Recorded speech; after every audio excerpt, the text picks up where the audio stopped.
The silk sheets smelled like lavender and lies. I pressed my palm against my mouth, trying to muffle the nervous giggle threatening to escape as I wedged myself further under the massive four-poster bed. Dust tickled my nose. The hardwood floor was cold against my bare knees, and my wedding dress, this ridiculous confection of tulle and lace that had cost more than I made in 6 months waiting tables, bunched awkwardly around my thighs. This was supposed to be funny, a harmless prank to break the ice with Marcus, my new husband.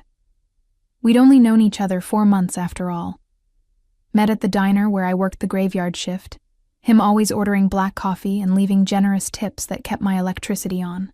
He was kind, safe, boring maybe, but after 26 years of struggle, boring sounded like paradise.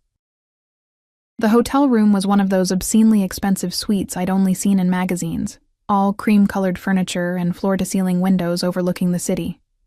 Marcus had insisted on it, even though I'd protested about the cost. "You deserve something beautiful," he'd said, cupping my face with those soft accountant hands that had never known real work. I heard the door click open and bit down harder on my palm, barely containing my laughter. Footsteps echoed across the marble entryway. Heavy footsteps. Deliberate. Something cold slithered down my spine. Those weren't Marcus's shuffling, apologetic steps. These were the footfalls of someone who owned every room they entered, who calculated angles and exits with each stride. Even muffled by the bed skirt hanging inches from my face, I could hear the difference. Feel it. The scent hit me next, not Marcus's drugstore cologne, but something darker, more expensive. Bergamot and leather and something else I couldn't name. Something that made my pulse quicken for reasons that had nothing to do with my stupid prank. "You can come out now." My heart stopped. The voice was deep, textured like smoke over gravel, with an accent I couldn't quite place. Definitely not Marcus. I stayed frozen, hardly breathing, my wedding dress rustling traitorously against the floor. Maybe he was talking to someone else. Maybe. "I can see your reflection in the window glass, under the bed." A pause. Clever hiding spot. Not clever enough. Oh God. Oh God, oh God, oh God. My mind raced through possibilities, each more terrifying than the last. Hotel staff? A thief? But no thief would sound so calm, so utterly in control, and no hotel employee would walk into an occupied honeymoon suite like they owned it. "I'm going to count to 3. If you're not out by then, I'll assume you're a threat that needs to be neutralized. 1. The casualness of that word, neutralized, sent ice through my veins. This wasn't a joke anymore. This wasn't anything close to funny. 2. My body moved before my brain caught up. Survival instinct overriding embarrassment. I scrambled out from under the bed, my dress catching on something and tearing with a sound that seemed obscenely loud in the sudden silence. I emerged on my hands and knees, hair falling in my face, probably looking like some kind of deranged bride from a horror movie. I looked up. The man standing by the window turned, and the city lights behind him created a halo effect that made it hard to see his features clearly, but I could make out enough. Tall, well over 6 feet. Broad shoulders filling out a black suit that probably cost more than my yearly rent. Dark hair styled with casual precision. And even from across the room, even in the dim light, I could feel the weight of his gaze. He studied me with the kind of attention that made my skin prickle. Not leering, not overtly threatening, but thorough, cataloging. Like he was memorizing every detail. The tear in my dress, the dust on my knees, the way my hands trembled slightly as I tried to smooth down my hair. "Wrong room," I managed, my voice coming out smaller than I wanted. I'm on my honeymoon. My husband will be back any second." Something flickered across his face. Not quite amusement, but close. He reached into his jacket, and every muscle in my body tensed, ready to run even though I knew I'd never make it to the door. He pulled out a phone. Expensive. Sleek. One of several, I noticed, lined up in his inner pocket like weapons. "Your husband," he said, his voice almost gentle in a way that was somehow worse than if he'd yelled. "Marcus Pemberton, 5'9", brown hair, works at Davidson & Associates as a junior accountant." My mouth went dry. "How do you..." He also stole $300,000 from my organization over the past 8 months. Small amounts, carefully hidden in budget discrepancies and ghost accounts. Very clever. Almost clever enough. The room tilted. I grabbed the bedpost to steady myself. The wood smooth and solid under my palm. The only real thing in a world that had suddenly stopped making sense. That's not... Marcus wouldn't... Marcus did. He pocketed the phone, never breaking eye contact. The wedding was smart. I'll give him that. Joint accounts, shared assets, makes it much harder to freeze his funds when they're entangled with an innocent party. His head tilted slightly. You are innocent, I assume? I don't know what you're talking about. My voice cracked. I don't know anything about... We just got married today, this morning. I believe you. 2 words that should have been reassuring but somehow weren't, because the way he said them suggested he'd already run a complete background check, already knew everything about my life, from my maxed-out credit cards to my student loans, to the fact that I still sent money to my sick mother every month, even when it meant eating ramen for a week. Where is he? I asked, though part of me didn't want to know the answer. The man moved then, walking toward me with that same deliberate grace. He wasn't rushing, wasn't threatening, but I still backed up until my shoulders hit the wall next to the bed. He stopped a few feet away, close enough that I could see his face properly now. Young, I realized with a start, maybe early 30s, handsome in a way that seemed almost unfair. Sharp jawline, dark eyes that missed nothing, a mouth that looked like it rarely smiled but would be devastating when it did. A small scar cut through his left eyebrow, the only imperfection in otherwise aristocratic features. Your husband, he said, is currently in the presidential suite upstairs, probably wondering why you haven't come looking for him yet. He switched the room keys, gave you this room number instead of the real one. My stomach dropped. Why would he? Because I'm supposed to be in the presidential suite tonight. And he, clever boy, arranged to have you come here instead. To my room. His expression didn't change, but something dark flickered in his eyes. Tell me, did he seem nervous when he left, eager to take care of something? Maybe he said he needed to make a quick call, speak with the concierge. He had. Marcus had kissed my cheek, told me to get comfortable, said he needed to confirm something with the front desk about breakfast service. He'd been smiling, excited almost. He set you up, the man continued, his voice almost gentle. Probably thought I'd find you here and assume you were part of the theft. An accomplice, or leverage. The word leverage hung in the air like a blade. But he miscalculated, the man said. Because I did my homework. Elena Marie Santos, 26 years old, daughter of Maria Santos, currently residing in a care facility for her MS. You work 60-hour weeks at Tony's Diner and a cleaning service. Send most of your paycheck home. Live in a studio apartment in the worst part of town. You've never had a parking ticket, never been arrested, never even been late on a payment when you could help it. He paused. You're not the type to steal. You're the type to be stolen from. Heat burned behind my eyes, but I refused to cry. Not in front of this stranger who somehow knew everything, who stood in what was supposed to be my wedding night room, like an avenging angel dressed in Italian wool. Who are you? I whispered. Someone your husband made a very serious mistake crossing. He pulled out his phone again, pressing a button. Dante, presidential suite. Bring him down. The response was immediate, crackling through the speaker. Yes, sir. He ended the call, those dark eyes fixing on me again. You should sit down. I don't want to sit down, but my legs were shaking, and the wall was the only thing keeping me upright. Suit yourself. He moved to the window, hands in his pockets, looking every inch the powerful man he clearly was. When they bring him here, you're going to have a choice to make. What kind of choice? He turned, backlit by the city again, and I could swear the temperature in the room dropped 10 degrees. Whether you're still married to a thief, he said, or a widow. The word hit me like a fist. I opened my mouth, but no sound came out. He used you, he continued, his voice matter of fact. Set you up to take a fall, or at the very least, to distract me. That's not love. That's strategy. And bad strategy at that. You can't just... I found my voice, though it shook. You can't kill someone over money. It's not about the money. For the first time, Something hot flashed in his eyes, real emotion breaking through that controlled surface. It's about respect, trust, the understanding that when you take from certain people there are consequences. Your husband knew who he was stealing from. He did it anyway. Worse, he tried to use an innocent woman as a shield. The door opened. 2 men entered, both massive, both wearing suits that barely contained their bulk, both moving with military precision. Between them, Marcus stumbled, his face white with terror.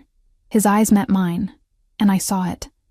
The guilt, the fear, the calculation even now, trying to figure out if I could still be useful. "Elena," he started, his voice high and thin. "I can explain." "Explain to me," the stranger cut in, his voice like a knife through silk. "Why you gave your bride the key to my room on your wedding night." Marcus's mouth opened and closed. Sweat beaded on his forehead. "I didn't. It was a mistake." "No mistake. You switched the room assignments, had her come here while you waited upstairs, probably ready to run the moment you heard screaming." The stranger took a step toward Marcus, and even the 2 large men holding him seemed to tense. "Did you think I'd hurt her? Use her to get to you? Or were you just hoping I'd be distracted long enough for you to disappear?" "Please," Marcus whimpered. "I'll give it back. All of it. I just needed. The stranger's laugh was soft, terrifying. "Let me tell you what you need. You need to pray that I'm feeling merciful tonight." He looked at me then, and I felt pinned by that gaze, like a butterfly on a collector's board. "The choice is yours," he said. "He's your husband. Legally. At least for the next few hours." I looked at Marcus, this man I'd married this morning, thinking I'd finally found safety, finally found someone who wanted me for me. This man who'd smiled and promised to love me forever, who'd held my hands at the altar with fingers that turned out to be already reaching into someone else's pocket. This man who'd hidden me under a bed like bait in a trap. "He's not my husband," I heard myself say. "We're getting it annulled." Something that might have been approval flickered across the stranger's face. "Smart girl." He nodded to the 2 men, and they started dragging Marcus toward the door. Marcus fought, screaming my name, screaming promises and apologies and threats all jumbled together. The door closed behind them, muffling his voice until there was nothing but silence and the ghost of lavender-scented lies. I stood there, still in my torn wedding dress, covered in dust, watching my life implode in real time. The stranger moved closer, not threatening, but not exactly comforting either. He reached out slowly, giving me time to flinch away if I wanted, and brushed a strand of hair from my face. His fingers were warm, calloused in unexpected places. "You have nowhere to go tonight," he said. It wasn't a question. I didn't answer. Couldn't. "This room is paid for. Stay here. Tomorrow we'll figure out the rest." "The rest of what?" My voice sounded hollow. He smiled then, and it was as devastating as I'd imagined. But also sad, somehow. Knowing. "The rest of your life, Elena, the one that doesn't involve men who hide you under beds." He walked to the door, paused with his hand on the frame. "My name is Alexei," he said, "and I'm very sorry your wedding night ended this way." Then he was gone, and I was alone in a room that smelled like expensive cologne and shattered dreams, wearing a torn dress that cost more than I made in 6 months, wondering how the hell hiding under a bed for a stupid prank had ended with me owing my life to a man whose last name I didn't even know. A man who, I was starting to suspect, was far more dangerous than Marcus had ever been. A man who looked at me like I was something precious and breakable. A man who'd just given me a choice and seemed genuinely willing to let me make it. I sank onto the edge of the bed, my legs finally giving out, and stared at the city lights blinking through the window, like stars that had fallen and forgotten how to rise. I didn't sleep. How could I? Every time I closed my eyes, I saw Marcus's face, that mask of terror and guilt, and heard the stranger's voice, Alexei's voice, smooth and dark like expensive whiskey, asking me to choose between widow and annulment as casually as someone might ask about coffee preferences.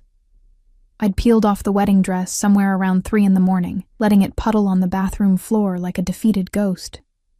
The hotel robe was soft against my skin, Egyptian cotton that probably cost more than my entire wardrobe. I'd wrapped myself in it and curled up in the armchair by the window, watching the city lights blur and refocus as exhaustion pulled at my edges. But sleep never came. When dawn finally crept across the skyline, painting everything in shades of pink and gold that seemed obscenely cheerful, I heard the door click open. My heart slammed against my ribs. I shot up from the chair, the robe falling open slightly before I clutched it closed. But it wasn't Alexei who entered. A woman stepped inside, tall, elegant, probably in her 50s, wearing a crisp black pantsuit and carrying several shopping bags with names I recognized from magazine advertisements. Her silver hair was pulled back in a perfect chignon, and her eyes, sharp and assessing, swept over me with the kind of efficiency that missed nothing. "Miss Santos," she said, her accent British and refined. "My name is Catherine. Mr. Volkov sent me to assist you this morning." Volkov. So that was his last name. Russian, I realized. That explained the accent I couldn't place. He'd smoothed most of it away, but it lingered in certain words like a fingerprint. "Assist me with what?" I asked, my voice rough from hours of not speaking. "Getting you settled." Catherine set the bags on the bed with practiced care. "You'll need clothes, toiletries, and proper documentation for the annulment proceedings. Mr. Volkov has arranged everything." I stared at the bags, then at her. "He doesn't even know me. He knows enough." Catherine pulled out a garment bag, unzipping it to reveal a simple but clearly expensive dress. Deep navy, conservative cut, the kind of thing you'd wear to a lawyer's office. "He knows your husband, former husband, left you with nothing but a torn wedding gown and a hotel room you can't afford past checkout time. He knows you have no family in the city, no friends who could take you in on short notice. He knows that I'm pathetic," I finished, bitterness coating my tongue. Catherine's expression softened slightly. "That you're alone. There's a difference." She laid the dress across the bed, smoothing out invisible wrinkles. "Mr. Volkov doesn't tolerate people who prey on the vulnerable. Your husband made you vulnerable. Mr. Volkov is simply correcting the imbalance. Out of the goodness of his heart?" I couldn't keep the skepticism from my voice. "Out of principle." Catherine pulled out shoes next. Low heels, black, practical. "The annulment lawyer will be here at 9. You have an hour to shower and dress. There's breakfast being sent up in 20 minutes. She moved toward the door, then paused, turning back to look at me with something that might have been sympathy. "A word of advice, Miss Santos. Mr. Volkov is many things, dangerous, powerful, unforgiving to his enemies. But he's also fair. If he says he'll help you, he will. Don't mistake his assistance for weakness, and don't run from it out of pride. You'll need it more than you know." Then she was gone, leaving me alone with bags full of clothes I hadn't asked for, and questions I couldn't answer. The lawyer arrived exactly at 9. I'd showered, scrubbing away the previous night until my skin turned pink, and dressed in the navy outfit Catherine had provided. It fit perfectly, which should have been comforting, but instead felt invasive. How did Alexei know my size? How much else did he know? The lawyer was a small, nervous man named Peterson, who kept adjusting his glasses and wouldn't quite meet my eyes. He spread papers across the coffee table, explaining in rapid, clinical terms how the annulment would work. Given the fraudulent nature of the marriage, Mr. Pemberton's deliberate deception and intent to use the union for illegal purposes, this should be straightforward. We're arguing fraud and duress. You'll need to sign here, here, and here. I picked up the pen, my hand hovering over the first signature line. This morning, I'd been married. A wife, Mrs. Elena Pemberton. And now, with 3 signatures, I'd erase it all like it had never happened. "Where is he?" I asked quietly. "Marcus." Peterson's Adam's apple bobbed. "That's not something I'm at liberty to discuss." "Is he alive?" "Miss Santos, is he alive?" Peterson looked toward the door, as if hoping someone would rescue him. He sighed, removing his glasses to clean them, a nervous gesture that told me more than his words would. "Mr. Pemberton is currently in a secured location, assisting Mr. Volkov's organization with recovering the stolen funds. Once the money is returned and certain assurances are made, he'll be released." released, not killed. Some of the tension in my shoulders eased, though I wasn't entirely sure why I cared. Marcus had used me, betrayed me, literally fed me to a wolf to save his own skin, but some soft, stupid part of me, the part that had said yes when he'd proposed with a pawnshop ring and nervous smile, was relieved he wasn't dead. I signed the papers. Peterson gathered them with obvious relief, shoving them into his briefcase like they might bite. "You're free now, Miss Santos, legally unburdened. I'll file these within the hour. Free." The word should have felt liberating. Instead, it felt like falling. Catherine returned an hour later, finding me still sitting on the couch, staring at nothing. "The annulment is filed," she said briskly. "Now we need to discuss your living situation. I have an apartment, which Mr. Pemberton knows the location of." Catherine's tone was gentle but firm. "And which, forgive my bluntness, is not safe even on a good day. Mr. Volkov has arranged alternative accommodation. I can't afford. It's handled. I don't want charity. Then consider it compensation." Catherine sat across from me, her posture perfect, her gaze direct. "Your husband stole from Mr. Volkov's organization. That theft impacted you as well. Your security, your trust, your future. This is restitution, not charity." "Restitution for what? I didn't lose anything that belonged to Alexei." "Didn't you?" Catherine tilted her head. "You lost your wedding night, your marriage, your sense of safety, all because Mr. Pemberton thought he could steal from powerful men without consequence. Mr. Volkov takes responsibility for the collateral damage his world creates. That includes you." I wanted to argue, but exhaustion was winning, and beneath the exhaustion, fear. Because Catherine was right, I couldn't go back to my apartment. If Marcus knew where I lived, others might too. And if Alexei had enemies, if Marcus had made other people angry. "What kind of accommodation?" I asked finally. "A secure apartment in a building Mr. Volkov owns. Good neighborhood doorman, security cameras. You'd have your own space, privacy. No one would bother you there." "For how long?" "As long as you need it." I laughed, the sound bitter and wrong in the elegant hotel room. "Nothing is free. What does he want from me?" Catherine's expression didn't change, but something flickered in her eyes. Understanding, maybe, or pity. "Mr. Volkov wants to ensure you're safe, that's all. Whether you believe that or not is your choice.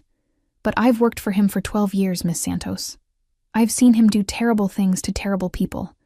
I've also seen him move heaven and earth to protect those who don't deserve to suffer." She stood, smoothing her already perfect suit. "The car is downstairs whenever you're ready. Your belongings from your old apartment will be collected and moved to the new location this afternoon. You don't need to go back there. You've thought of everything. Mr. Volkov thinks of everything. I simply execute." She left me with a key card and an address in a part of the city where I'd never been able to afford even window shopping. The car was a black SUV with windows so dark I couldn't see inside. The driver, a massive man with a scar running down his neck, opened the door without speaking. I climbed in, half expecting to find Alexei waiting. The back seat was empty. We drove through morning traffic, the city transforming from the glittering downtown hotels to residential neighborhoods, with tree-lined streets and buildings that screamed old money. The SUV pulled up in front of a pre-war building with an actual doorman who tipped his hat as I approached. The apartment was on the 8th floor. The driver, still silent, escorted me up, unlocked the door, and stepped back without entering. I walked inside and felt my breath catch. It wasn't huge, maybe 1,000 square feet, but it was beautiful. Hardwood floors gleamed in the morning light streaming through tall windows. The furniture was tasteful and comfortable. A plush gray couch, a dining table that sat 4, a kitchen with actual counter space and appliances that looked newer than anything I'd ever owned. Through an open door, I could see a bedroom with a queen-sized bed already made with crisp white linens. On the kitchen counter sat a vase of fresh flowers, white roses, and a note in elegant handwriting. "Welcome home." A home. As if this could ever be home, as if I belonged in a place like this, with its crown molding and its view of the park, and its silence that wasn't punctuated by sirens or shouting neighbors, or the constant drip of a bathroom faucet I couldn't afford to fix. I walked to the window, pressing my palm against the cool glass. 8 floors below, people moved through their lives, jogging, walking dogs, pushing strollers. Normal people with normal problems. I wasn't one of them anymore. I'd crossed some invisible line last night, from my world into Alexi's, and I had no idea how to cross back. A knock on the door made me jump. I opened it to find a young woman holding several boxes. "Delivery for Miss Santos," she said cheerfully. "Your personal items from your previous residence." My entire life, packed into 4 cardboard boxes. It should have been depressing, but instead it felt like proof that I'd existed before last night, that I'd built something, even if it was small and fragile and ultimately temporary. I spent the afternoon unpacking, hanging my threadbare clothes in a closet designed for designer gowns, arranging my battered books on pristine shelves, setting up my ancient laptop on a desk that deserved something better. The contrast was almost funny. Almost. Evening crept in, painting the apartment in shades of amber and shadow. I'd just finished organizing the kitchen, my mismatched mugs looking ridiculous in the custom cabinets, when another knock came. This time, when I opened the door, Alexei stood there. He'd changed from last night's formal suit to dark jeans and a black Henley that somehow made him look more dangerous, not less. His hair was slightly disheveled, like he'd been running his hands through it. Those dark eyes met mine, and I felt that same jolt of recognition, of something primal and terrifying. "May I come in?" he asked. I should have said no, should have thanked him politely and closed the door, maintained some kind of boundary between his world and whatever was left of mine. Instead, I stepped back and let him enter. He moved through the apartment with the same deliberate grace I remembered, taking in the details, my boxes, my books, the way I'd tried to make this space mine even though it would never truly be. "You settled in," he observed. "You didn't leave me much choice." "You always have a choice, Elena." He turned to face me, and the way he said my name, soft, careful, like it was something precious, made my stomach flip. "You could have refused the apartment, gone back to your place, told me to leave you alone, and would you have? Left me alone?" A small smile tugged at his mouth. "Probably not, but I would have respected your wishes more creatively." Despite everything, I felt my lips twitch. "That's not reassuring. It's not meant to be." He moved to the window, looking out at the darkening park. "I came to check on you, make sure you had everything you needed." "Why?" "Because your husband, ex-husband," I corrected sharply. "Ex-husband," he amended, "put you in danger. That makes you my responsibility." "I'm not your responsibility. I'm not anyone's responsibility but my own." He turned from the window, and the look in his eyes was so intense I had to fight the urge to step back. "You became my responsibility the moment Marcus Pemberton gave you a key to my room," he said quietly. "The moment he tried to use you as a distraction, or leverage, or whatever his pathetic plan was, he involved you in my world, Elena. That has consequences. I don't want to be in your world." "I know." And he sounded genuinely regretful. "But you are. And until I'm certain you're safe, until I'm certain Marcus's theft hasn't made you a target for people who are far less understanding than I am, you stay under my protection. What if I leave? Just pack up and go to another city?" "I'd follow you." The certainty in his voice should have been terrifying. It was terrifying, but it was also something else, something I didn't want to examine too closely. "You can't just decide to protect me," I said, hearing the frustration in my own voice. "You can't just insert yourself into my life because you feel guilty, or responsible, or whatever this is. Watch me." We stood there, the air between us crackling with tension and unspoken things. The rational part of my brain screamed at me to run, to get as far from this beautiful, dangerous man as possible. But another part, a part I didn't recognize, didn't trust, wanted to step closer, to test the boundaries of whatever this was. Alexei's phone buzzed. He glanced at it, his expression darkening. "I have to go," he said. "Business." The kind that ends with people in secured locations?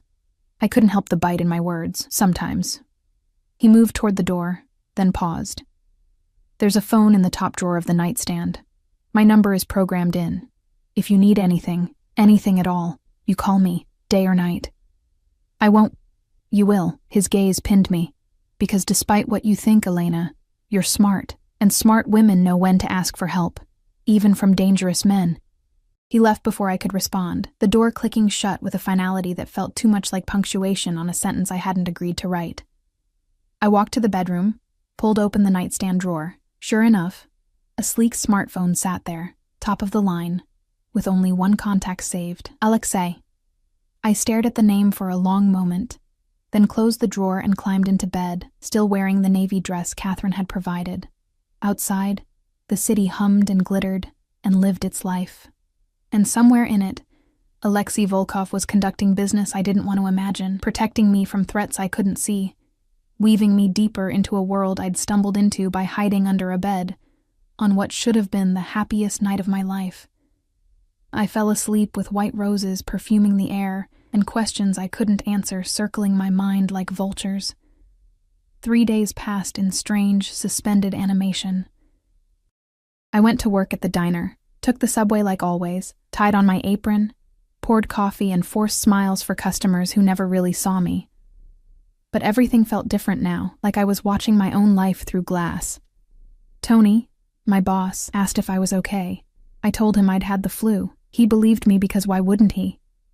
Nobody expects their waitress to say, "Actually, my husband tried to feed me to the Mafia on our wedding night." The apartment felt like a museum I was visiting. Too clean, too perfect, too much like someone else's life. I'd wake up in that enormous bed and forget where I was for a split second, my heart racing until the expensive sheets and the view of the park reminded me. This was real. This was my life now. Alexei hadn't contacted me. I told myself I was relieved that his absence proved this was just charity, just guilt, just a powerful man's way of cleaning up a mess. But I caught myself checking the phone in the nightstand drawer more times than I wanted to admit, seeing that single contact and feeling something twist in my chest. On the 4th day, Catherine appeared at the diner during my lunch shift. She looked wildly out of place among the cracked vinyl booths and fluorescent lighting, her designer pantsuit and perfect posture drawing stares from the regulars. She slid into a corner booth and waited patiently while I finished taking orders, her expression pleasant but unreadable. "What are you doing here?" I asked when I finally approached her table, coffee pot in hand. "Having lunch." She glanced at the laminated menu with interest. "What do you recommend?" "Catherine." "The meatloaf, please, and coffee, black." She folded the menu and handed it to me. "Join me when you can. We need to talk." 20 minutes later, during my break, I slid into the booth across from her. She'd barely touched the meatloaf, but her coffee cup was empty. I refilled it automatically, my hands steady from years of practice. "Mr. Volkov would like to see you," she said without preamble. My stomach dropped. "Why?" "He didn't share his reasons with me." Catherine added cream to her coffee with precise movements, "But he asked me to invite you to dinner tonight. 7 o'clock. A restaurant called Luminare. Do you know it?" I almost laughed. Luminare was the kind of place I'd only seen in movies, the kind where reservations required months of waiting and entrees cost more than my weekly paycheck. "I can't afford—" "You're his guest." Catherine pulled out a small card, sliding it across the table. "The address. A car will pick you up at 6:30. What if I say no? Then I'll tell him you declined, and he'll likely show up at your apartment instead." She took a sip of coffee, her gaze steady over the rim. "Mr. Volkov isn't accustomed to being refused, Miss Santos. But he'll respect your choice. He'll just be persistent about it." I picked up the card, the heavy cardstock smooth between my fingers. "Is this a date?" "It's dinner." Catherine's expression softened slightly. "Though I suspect Mr. Volkov's intentions are more complicated than a simple meal. He's been preoccupied since your wedding night.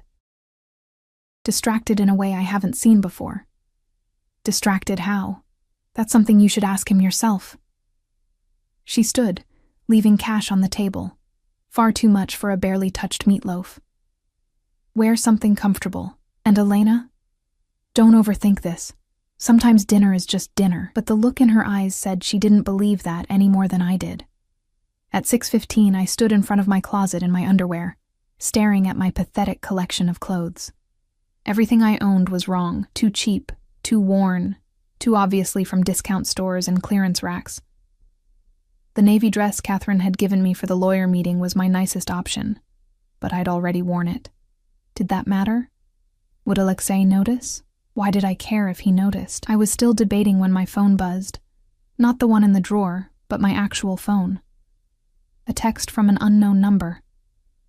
Catherine mentioned you might need assistance. Check your closet. My heart hammering, I opened the closet door wider. There, hanging in a garment bag I definitely hadn't put there, was a dress.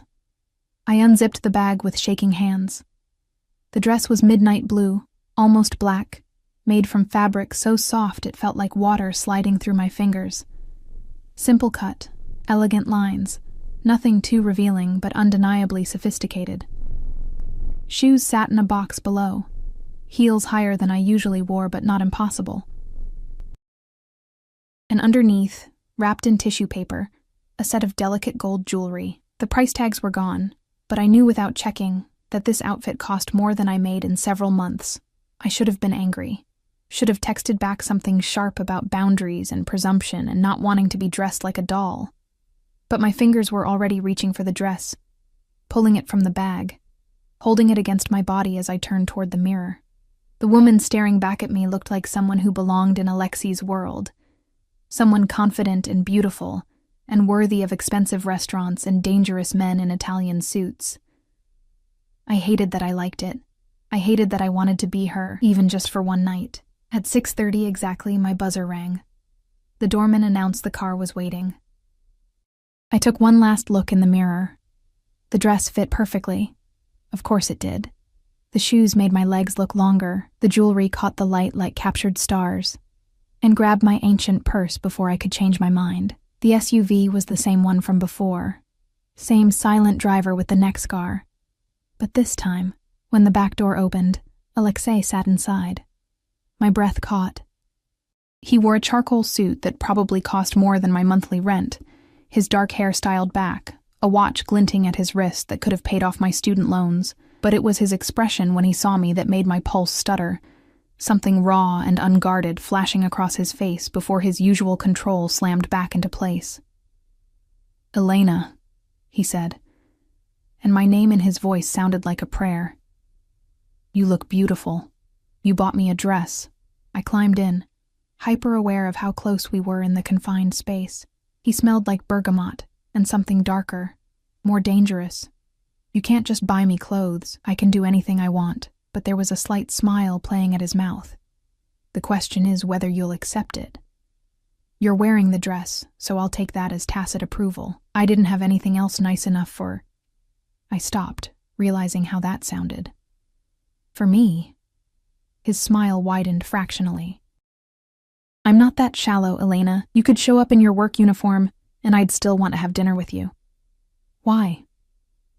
The SUV pulled into traffic. Through the tinted windows, the city slid past like a dream. "Because I can't stop thinking about you," Alexei said simply. "Because you made a choice that night. Chose annulment over widow without hesitation. Chose your own integrity over whatever security Marcus might have represented. Because you didn't cry or beg or try to manipulate me into sympathy. You just stood there in your torn wedding dress covered in dust and made a decision." He turned to look at me fully. "I've met very few people who can do that when their world is falling apart.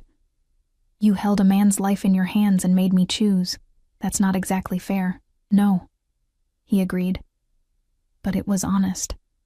"I don't lie, Elena. Not to people I respect. I told you the truth about Marcus, about the consequences of his actions, and I let you decide how you wanted to proceed.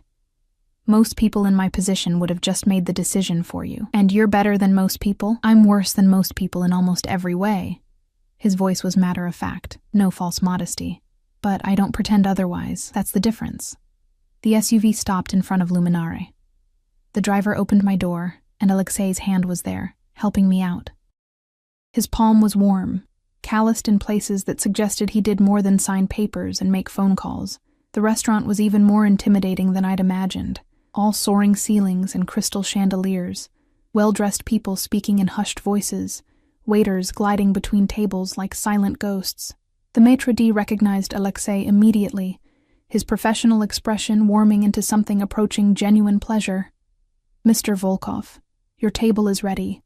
We were led to a private corner booth, secluded but with a perfect view of the entire restaurant. I noticed Alexei positioned himself, so his back was to the wall, so he could see all the entrances and exits.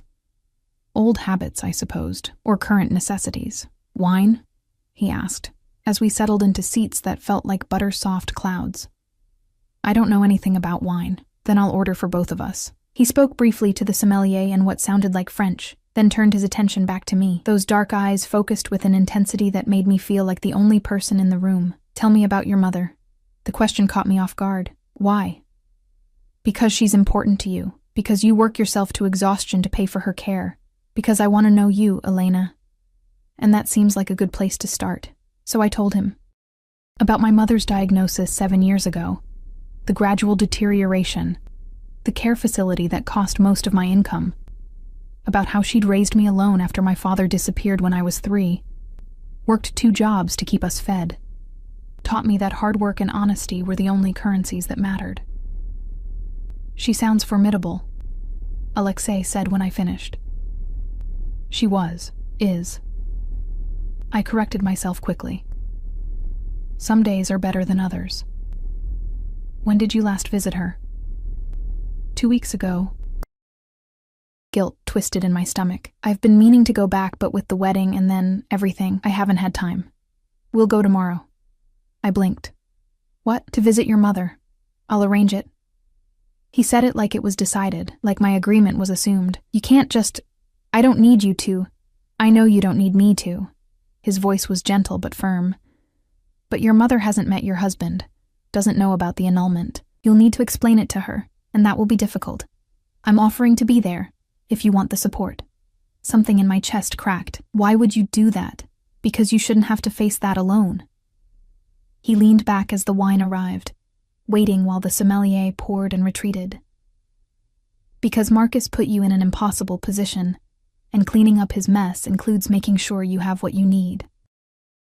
Even if what you need is someone to sit quietly in a room while you talk to your mother." I picked up my wine glass just to have something to do with my hands. "You're very good at this." "At what?" "Making kindness sound like obligation. Like you're just fixing a problem instead of actually caring."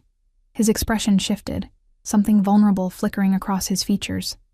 "Maybe I'm not good at showing I care any other way." The waiter appeared before I could respond, and we ordered. Alexei asking my preferences, adapting his choices to accommodate mine, treating the whole interaction like a negotiation where my comfort was the primary goal. It was strange and intoxicating and terrifying all at once. "Tell me about you," I said when we were alone again. "It's only fair." "What do you want to know?" "Everything." "Nothing." "I don't know." I took a sip of wine. It was delicious, smooth and rich in ways I didn't have words for. "Start with why you do what you do." "You mean, why am I a criminal?" His mouth quirked. "You can say it, Elena. I won't be offended by honesty." "Fine. Why are you a criminal?" He considered this, swirling his wine thoughtfully. "Family business. My father ran the organization before me, his father before him. I was raised for this, trained from childhood to take over, to lead, to make the hard decisions that keep our people safe and our enemies afraid." He paused. "I could tell you I didn't have a choice, that it was my destiny or my duty. But that would be a lie. I chose this. I'm good at it. And despite the moral complications, I believe what I do serves a purpose." "What purpose?" "Order. Structure. Protection for people who have no other options."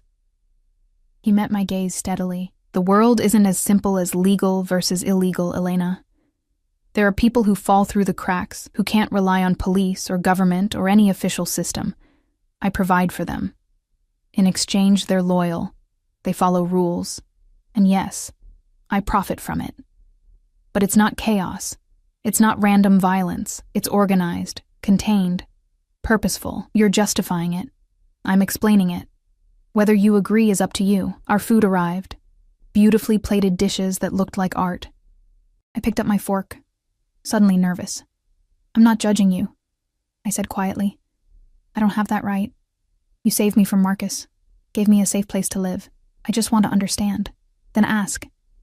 Anything you want to know. So I did. Over the course of the meal, between bites of the most incredible food I'd ever tasted, I asked him about his life, his childhood in Russia before his family moved to America, his mother, who died when he was 15, his rise through the organization, the first time he'd had to make a truly terrible choice, the weight of power and responsibility. He answered everything honestly, brutally so at times, didn't sugarcoat or romanticize. And somehow, that honesty made him more human, not less. Your turn, he said as dessert arrived, something chocolate and decadent that probably had a French name I couldn't pronounce. What did you want to be before life got in the way? A teacher. The answer came automatically. English literature. I wanted to share stories, help kids fall in love with reading the way I did. Why didn't you? Mom got sick my senior year of college. I dropped out to work, to pay for her care. Told myself I'd go back eventually. I shrugged. Eventually never came. It could still come. I laughed softly. I'm 26 with student debt and no degree. That ship sailed. Ships can return to port. Alexei's hand moved across the table, his fingers brushing mine. The touch was electric, sending sparks up my arm. You could go back. Finish. Teach. On what money? On money that's already been set aside for exactly that purpose. I froze. What? The 300,000 Marcus stole. He's paying it back. Slowly, painfully, but he's paying. I don't need it. Consider it restitution for what he took from you. Alexei's thumb traced circles on my knuckles, the gesture absent and intimate. Finish your degree, Elena. Become who you were supposed to be. Tears burned behind my eyes. I pulled my hand back, needing distance, needing to think. I can't take money from you. That's not... We barely know each other. Then get to know me. His voice was low, intense. Let me take you to see your mother tomorrow. Have dinner with me again. Let me show you that I'm not just some monster who solves problems with violence and money. Aren't you, though? The words came out sharper than I intended. You threatened to kill Marcus. You have people in secured locations. You run an organization that does illegal things. Beautiful words over expensive wine doesn't change that. No, he agreed, it doesn't. I am those things, Elena. Dangerous. Violent when necessary. Unforgiving to people who cross me. He leaned forward, and the candlelight caught in his eyes, making them glow like embers. But I'm also someone who keeps his word, who protects what's mine, who looks at a woman hiding under a bed in a torn wedding dress and sees something worth saving. I didn't need saving. Maybe not. But you deserved better than what Marcus gave you. And I can give you better. A future. Options. Safety. His voice dropped lower. Anything you want, Elena. You just have to let me. The weight of his attention was overwhelming. I felt like prey caught in a predator's gaze, but prey that the predator was trying desperately not to devour. I should go, I whispered. This is too much. Then we'll go. He signaled for the check without looking away from me. But I'm taking you to see your mother tomorrow. 2:00. I'll pick you up. Alexei. 2:00, Elena. It wasn't a request. The drive back to my apartment was silent, tension thrumming between us like a live wire. When we pulled up to my building, Alexei walked me to the door, his hand resting on the small of my back. Protective, possessive. At the elevator, he stopped, turning me to face him. His hand came up to cup my cheek, thumb brushing across my skin with devastating gentleness. Thank you for tonight, he said. For giving me a chance to be more than the monster you met 4 days ago. You're still a monster, I said. But my voice had no strength, I know. He smiled, sad and knowing, but maybe I can be your monster if you let me. He leaned down, and for one breathless moment I thought he was going to kiss me, but his lips brushed my forehead instead, soft and reverent, before he stepped back. 2:00 tomorrow, he reminded me. Sleep well, Elena. Then he was gone, leaving me trembling in the elevator, my forehead burning where his lips had touched. my mind spinning with impossible choices and dangerous wants. I fell into bed still wearing the midnight blue dress, clutching my phone like a lifeline, wondering when exactly I'd stopped being afraid of Alexei Volkov and started being afraid of how much I wanted him to kiss me like he meant it. At 2 o'clock exactly, Alexei's SUV pulled up to my building. I'd spent the morning alternating between pacing and staring at my closet, trying to decide what you wear to introduce a Mafia boss to your dying mother. Eventually, I settled on jeans and a simple sweater. My own clothes, not his gifts. I needed to feel like myself for this. Not like the woman in the midnight blue dress who'd let a dangerous man brush his lips across her forehead and liked it far too much. Alexei was waiting in the back seat again, but today he wore dark jeans and a leather jacket over a gray Henley, more casual, more approachable. Almost normal, if you didn't notice the way his driver kept constant vigilance, or the barely visible outline of what was probably a gun beneath the jacket. "Thank you for coming," I said, as I climbed in, trying to keep my voice steady. I said I would. His eyes traced over my face, reading things I didn't want him to see. "How are you feeling?" Terrified. Honesty seemed easier than pretense with him. I have to tell my mother her daughter was married and unmarried in the span of 4 days, that the man I chose was a thief and a coward, that I was stupid enough to— Elena. His hand covered mine, warm and solid. "You weren't stupid. You were hopeful. There's a difference. Feels the same from where I'm sitting."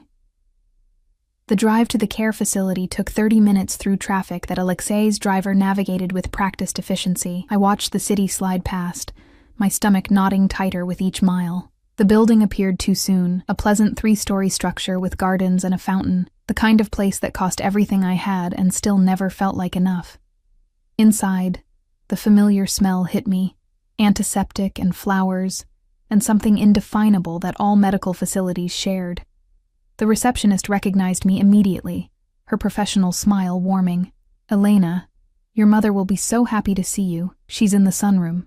Her gaze slid to Alexei with obvious curiosity. "This is—" I hesitated, unsure how to introduce him. Friend seemed absurd. Protector sounded insane. "Alexei," he supplied smoothly, extending his hand. "A friend of Elena's." The receptionist shook it, clearly charmed. Of course she was. Alexei had probably been charming people since birth, wielding that devastating smile like a weapon. We walked through familiar hallways, my heart hammering harder with each step. Alexei stayed close, but not hovering, his presence solid and grounding without being overwhelming. He'd shortened his stride to match mine, I noticed. Small details that suggested he was paying attention, adjusting himself to my comfort. My mother sat by the window in her wheelchair, sunlight painting her silver hair gold. She'd lost more weight since my last visit, her frame more fragile, but her eyes were bright and alert today. Good day, then. Thank God for small mercies. "Miha!" Her face lit up when she saw me, arms extending. "You came." I crossed to her quickly, bending to embrace her carefully. She felt like bird bones and tissue paper in my arms. "Of course I came, Mama. I'm sorry it's been so long. You're busy, I know.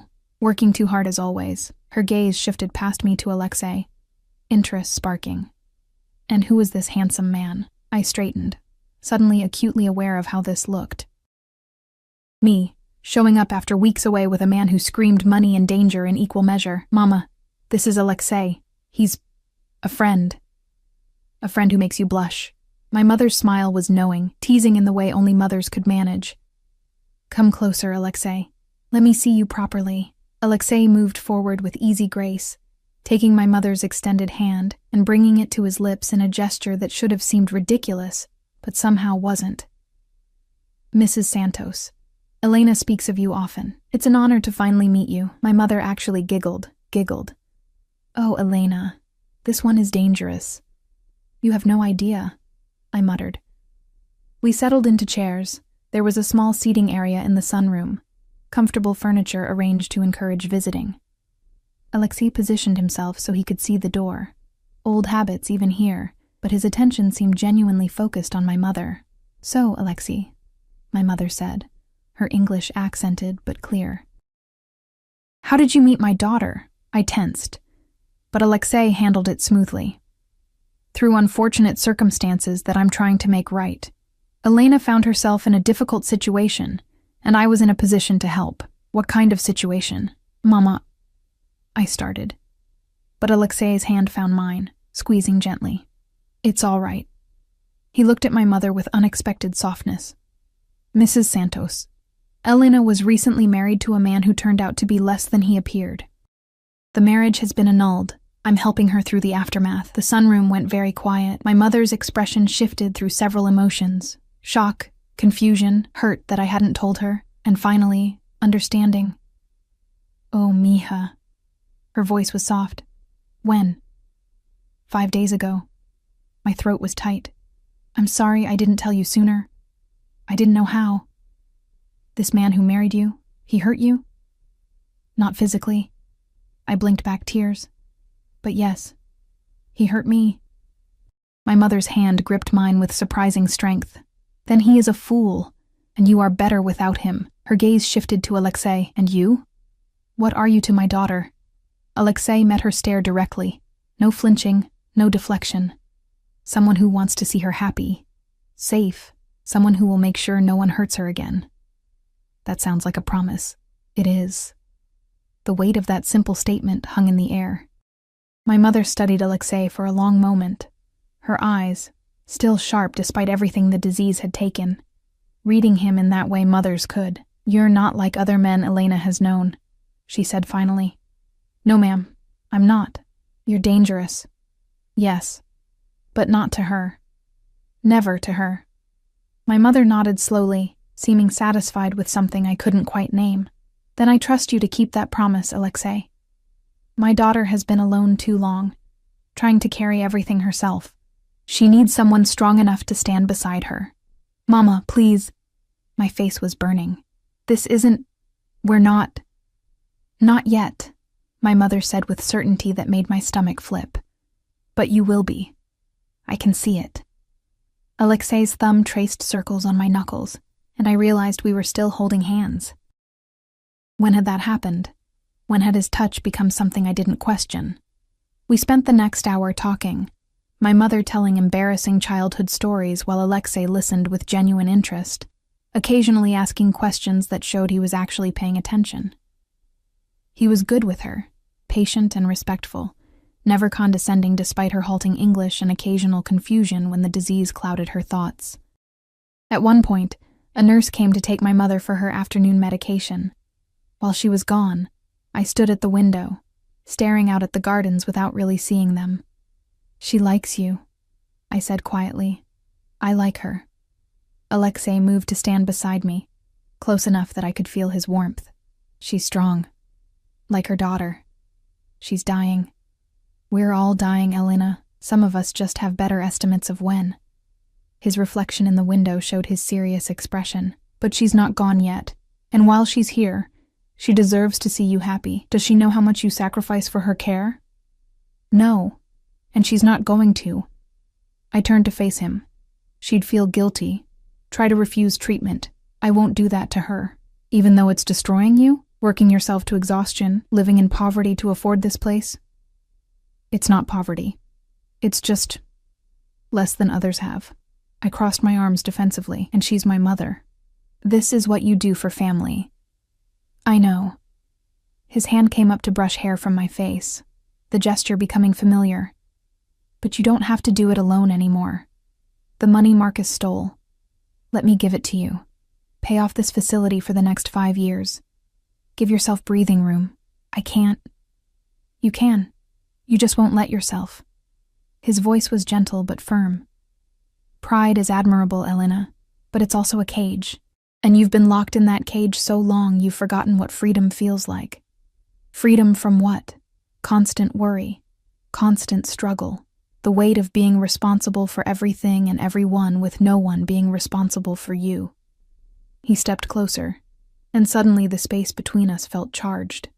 Let me take care of you, not because you're weak, but because you deserve someone strong enough to carry some of the weight. And what do you get out of it? I needed to understand. Needed to know what he wanted. Nobody does something for nothing, Alexei.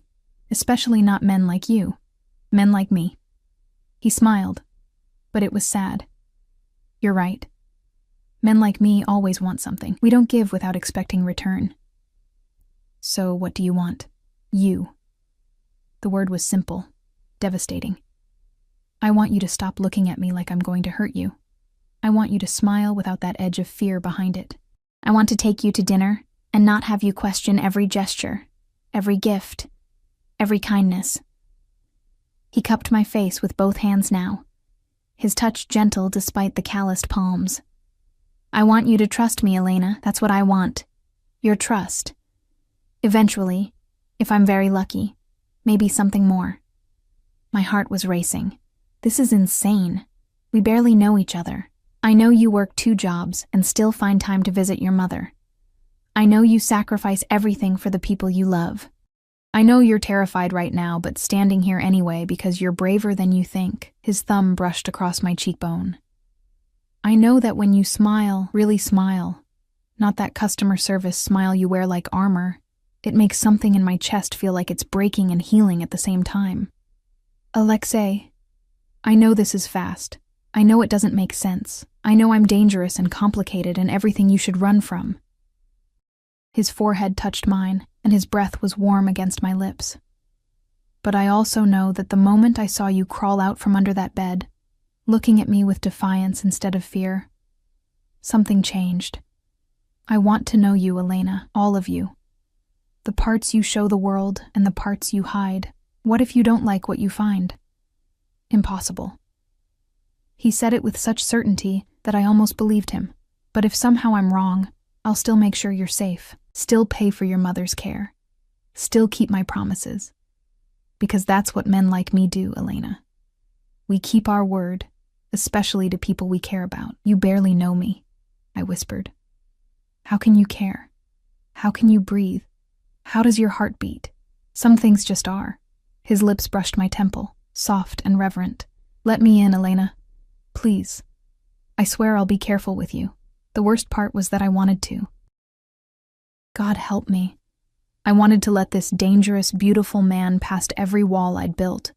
Wanted to believe that someone could want me not for what I could give them, but just for existing. Wanted to lean into his warmth and let someone else be strong for once. The sound of my mother's wheelchair interrupted the moment. We stepped apart as the nurse wheeled her back in, but not before my mother caught the expression on my face. Her knowing smile suggested she'd seen everything she needed to see. The rest of the visit passed in comfortable conversation. Alexei told stories about Russia. Carefully edited, I was sure, to remove anything too criminal that made my mother laugh. He asked about her childhood in Mexico, listened to her rambling anecdotes with genuine interest, treated her like she was someone important, instead of just another patient in a care facility. When it was time to leave, my mother hugged me tightly. This one, she whispered in Spanish against my ear. Don't let him go, mija. Men who look at you like you're precious are rare. Mama, it's not like that. It will be. She pulled back, cupping my face with shaking hands. I've lived long enough to recognize love when I see it beginning. He's falling for you. And you, my stubborn daughter, are falling right back. I'm not. You are. She kissed my forehead. Let yourself fall, mija. I think he'll catch you. In the SUV on the way back, Alexei was quiet, seeming lost in thought. The silence should have been awkward but wasn't. It felt comfortable, like we'd moved past the need to fill every moment with words. Thank you, I said finally. For coming, for being kind to her. I liked her. She reminds me of my mother, strong, no patience for lies. He turned to look at me. She's right, you know. About what? About you being stubborn. His mouth quirked. But also about everything else. My stomach flipped. Alexei, I'm taking you to dinner again. Tomorrow night. Somewhere less formal. There's a place I think you'll like. Small, family-owned, best Italian food in the city. You're very sure of yourself. I'm sure of what I want. There's a difference. His hand found mine again, that now familiar touch. Say yes, Elena. I should have said no. Should have put distance between us, protected myself from whatever this was becoming. But my mother's words echoed in my head. Let yourself fall. And maybe, Just maybe I was tired of always being safe. Yes, I heard myself say. His smile was brilliant, transforming his face from dangerously handsome to absolutely devastating. Good. 7 o'clock. Wear whatever you want. Your clothes, my gifts, doesn't matter. I just want you there. When we reached my apartment, he walked me up again. At my door, he pulled me close, one hand splaying across the small of my back, the other cupping my face. I'm going to kiss you, he said softly. If you don't want that, say so now. My heart was thunder in my chest. I should say no, should maintain boundaries. Okay? I whispered. His mouth met mine, and the world tilted. The kiss was gentle at first, almost tentative, like he was afraid I might break, but when I made a small sound and pressed closer, something shifted. His arms tightened around me, pulling me flush against him, and the kiss deepened into something hotter, more desperate. He tasted like coffee and promises, and his hands in my hair felt like anchoring points in a spinning world. When we finally broke apart, both breathing hard, he rested his forehead against mine. I've wanted to do that since I saw you crawl out from under that bed, he admitted, his voice rough. Covered in dust, furious and terrified and so damn beautiful I could barely think. That's insane, I managed. Probably. He kissed me again, softer this time. But I've never claimed to be sane, Elena. Just honest. He left me at my door, trembling and confused and wanting, my lips burning from his kiss, my mind spinning with impossible possibilities. Inside my apartment, I touched my mouth, still feeling the ghost of his kiss, and wondered when exactly I'd stopped being Elena Santos, struggling waitress with a simple life, and become someone who kissed mafia bosses in hallways and liked it. My phone buzzed.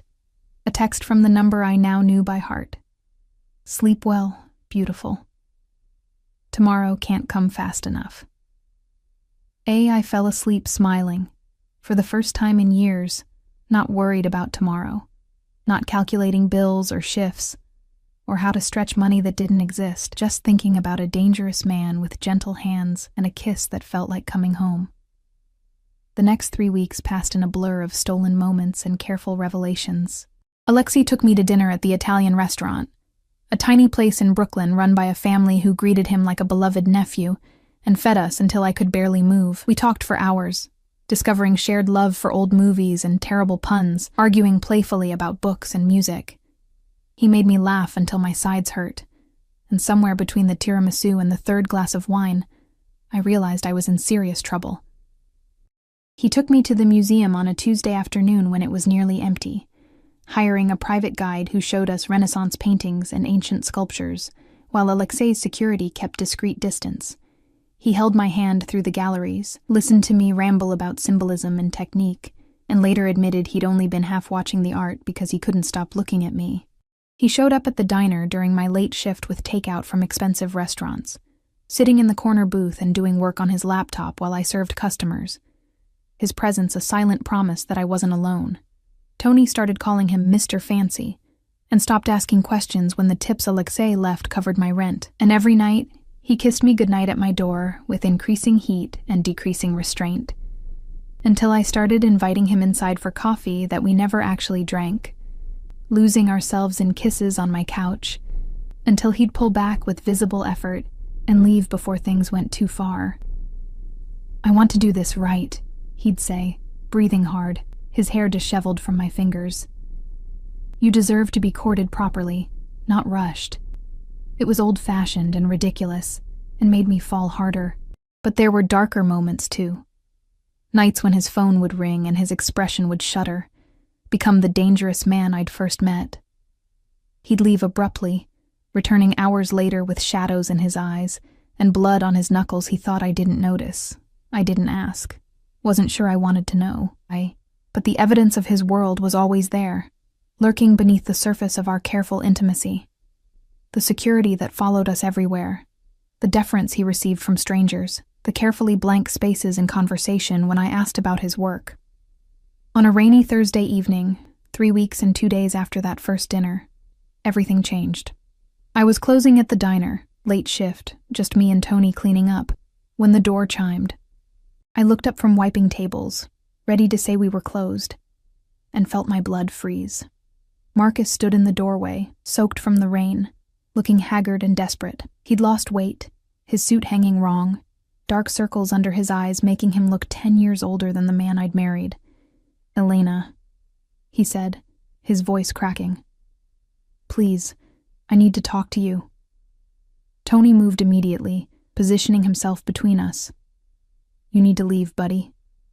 "It's okay, Tony." I surprised myself with how steady my voice was. "Give us a minute?" Tony looked doubtful but nodded, retreating to the kitchen but leaving the door open.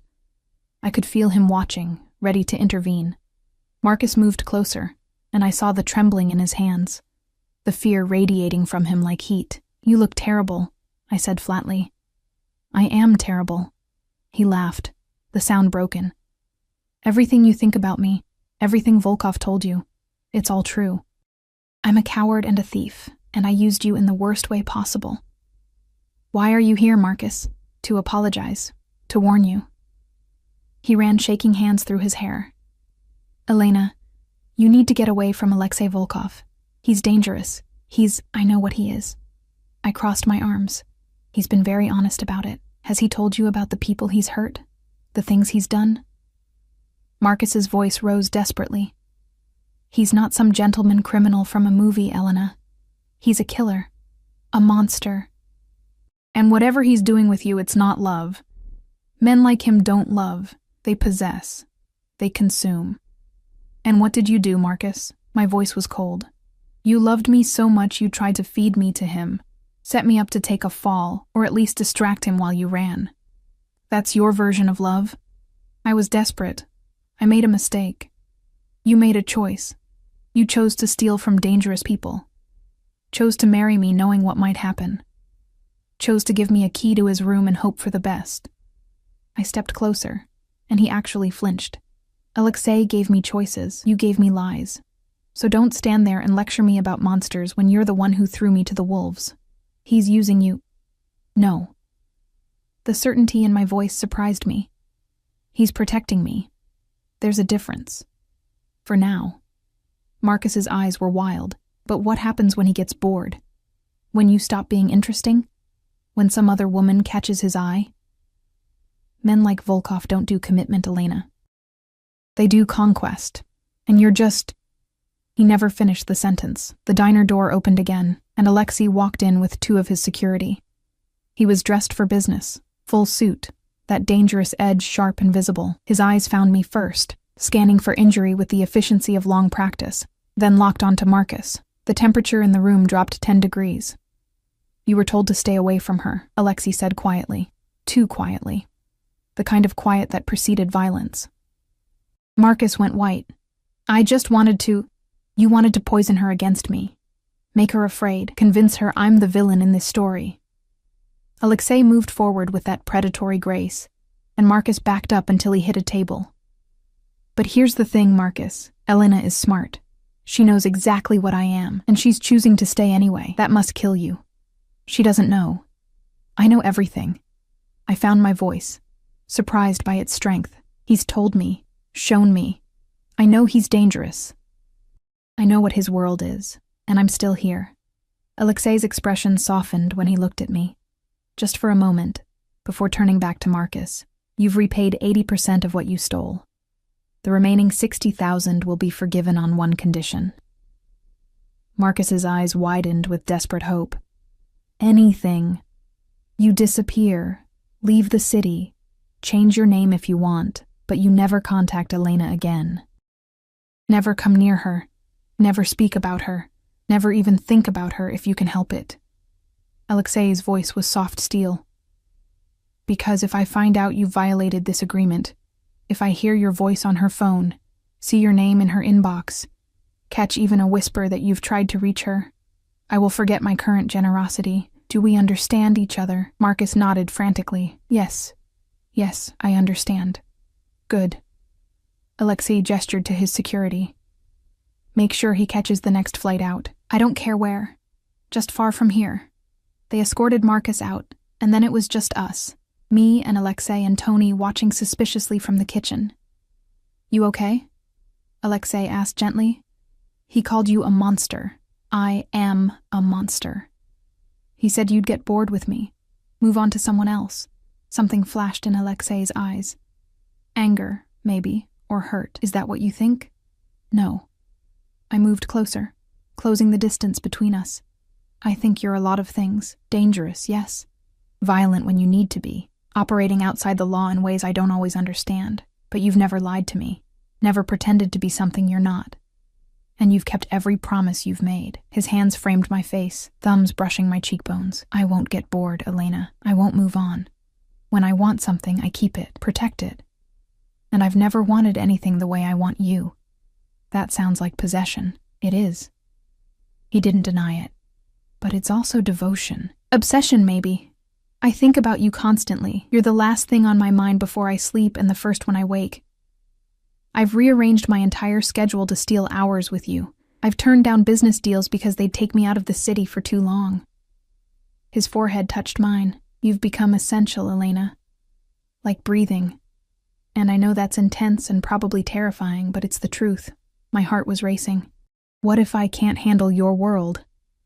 What if it becomes too much? Then we figure it out together. I'll protect you from it as much as I can.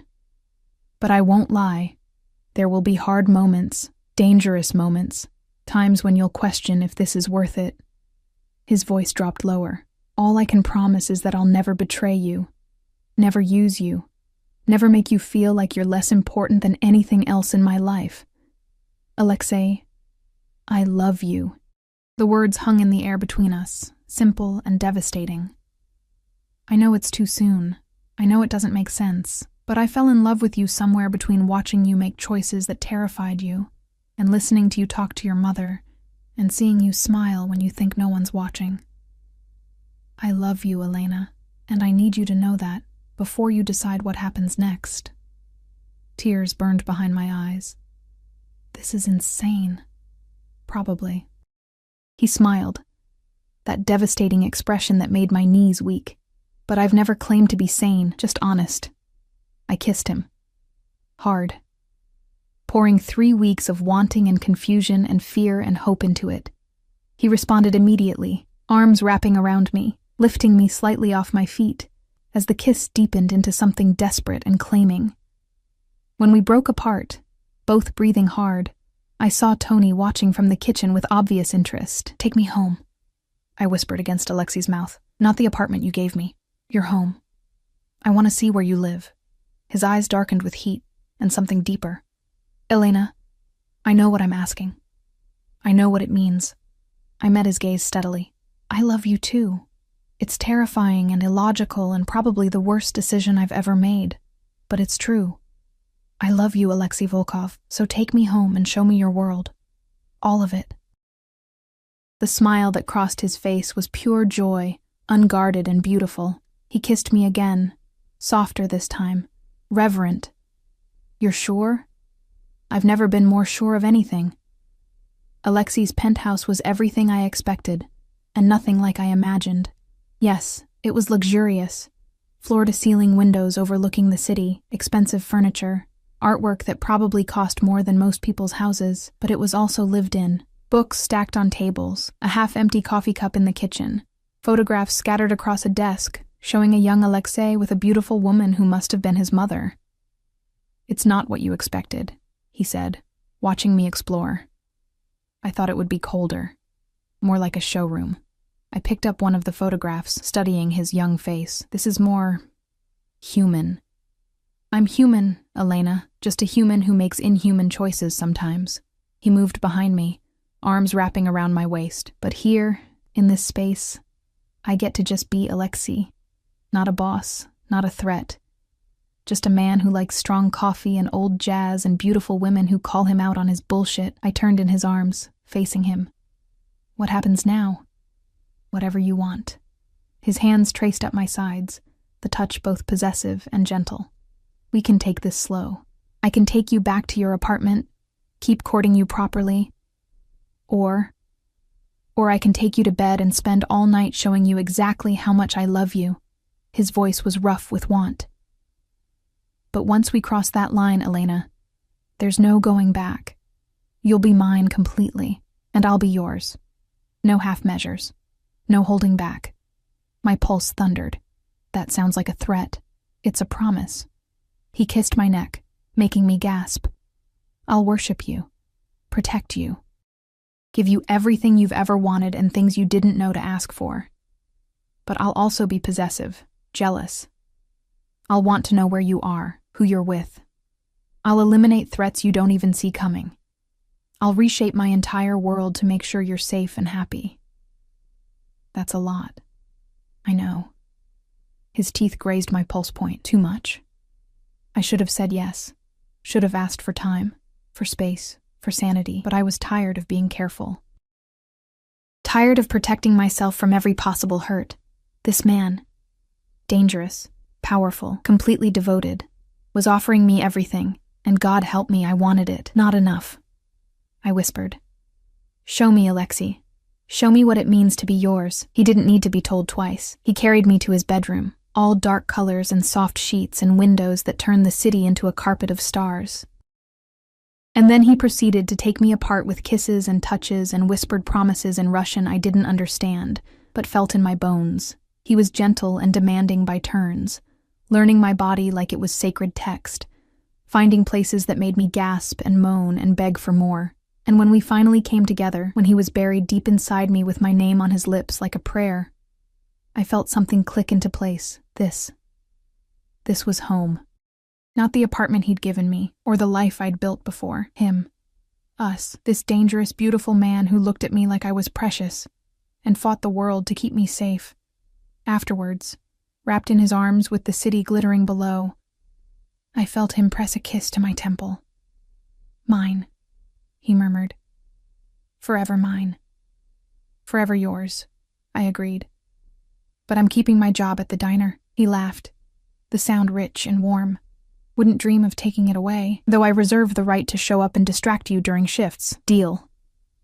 I tilted my head to look at him. What about my degree? You said, already arranged. You start next semester. Full scholarship. Everything covered. His fingers traced patterns on my spine. You're going to be an incredible teacher, Elena. Tears burned my eyes. How did this happen? How did I go from hiding under a bed on my wedding night to this? Fate. Luck. Marcus being an idiot. Alexei pulled me closer. Does it matter? You're here now. Safe, loved. Exactly where you're supposed to be. With a Mafia boss. With the man who loves you more than anything in his violent, complicated world. He kissed me slowly. I know this isn't a fairy tale, Elena. There will be hard days. Dangerous moments. Times when you'll hate what I have to do. But I swear I'll always come back to you. Always protect you. Always love you like you're the only thing that matters. Because I am? Because you are. His smile was soft. You're everything, Elena. My redemption. My purpose. My home. I kissed him, pouring every ounce of love and trust and terrified hope into it. And as the city sparkled beyond the windows and his arms held me safe, I finally understood what my mother had meant. Sometimes you have to let yourself fall. And if you're very lucky, you find someone strong enough to catch you. Someone dangerous and devoted and completely, utterly yours. 6 months later, I graduated with honors, my teaching degree finally complete.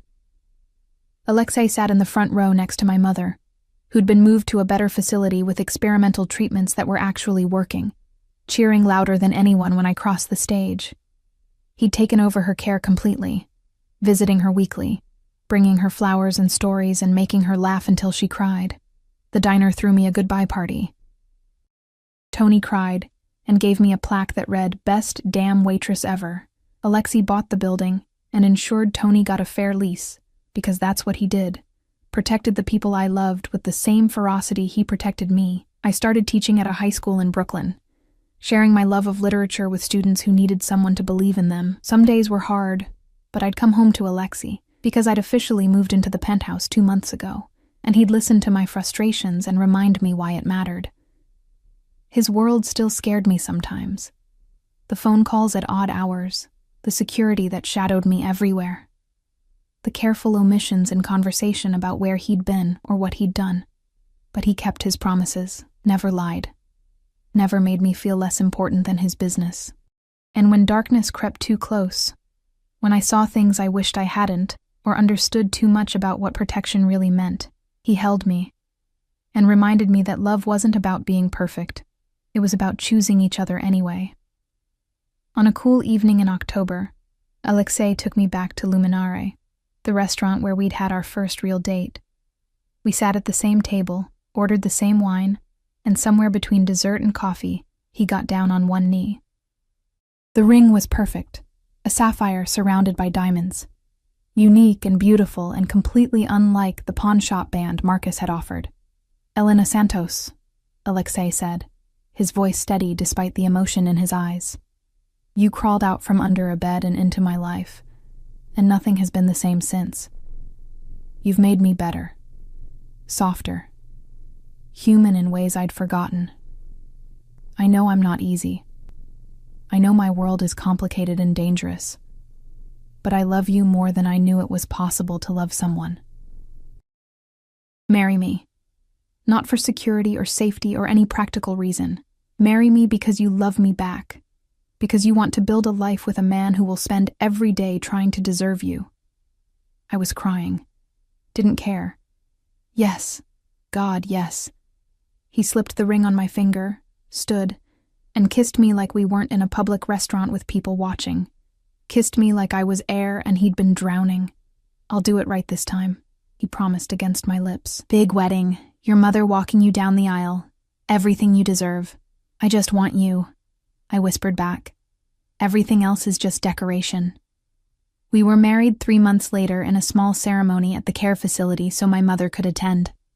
She cried through the whole thing, radiant in her wheelchair, telling anyone who'd listen that she'd known from the start we were meant to be. Alexei's family flew in from Russia, cousins and associates and people I was probably better off not knowing too much about.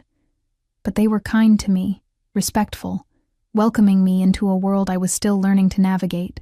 And when Alexei said his vows, promising to love, protect, cherish, and sometimes protect me from himself, I knew with absolute certainty that this was right. Not safe, not simple. Not anything like the life I'd imagined when I'd hidden under that bed on my first wedding night, but real. True. Built on honesty and choice and love that was equal parts terrifying and transcendent. As we danced at the reception, held at a venue Alexei had rented entirely, with security disguised as guests and celebration that lasted until dawn, I rested my head on his chest and listened to his heartbeat. "No regrets?" he murmured into my hair. "Only one," I said, smiling up at him. His expression flickered with concern. "What?" "That I didn't crawl out from under that bed sooner." I pulled him down for a kiss. Could have saved us both some time. His laugh was everything, joy and relief and love so fierce it stole my breath. "I'd have waited forever, Elena Volkov," he said. "You're worth every second." And as the music swirled around us and the city glittered beyond the windows, and my dangerous, devoted husband held me like I was something precious, I finally understood. Sometimes the wrong room leads you exactly where you're meant to be.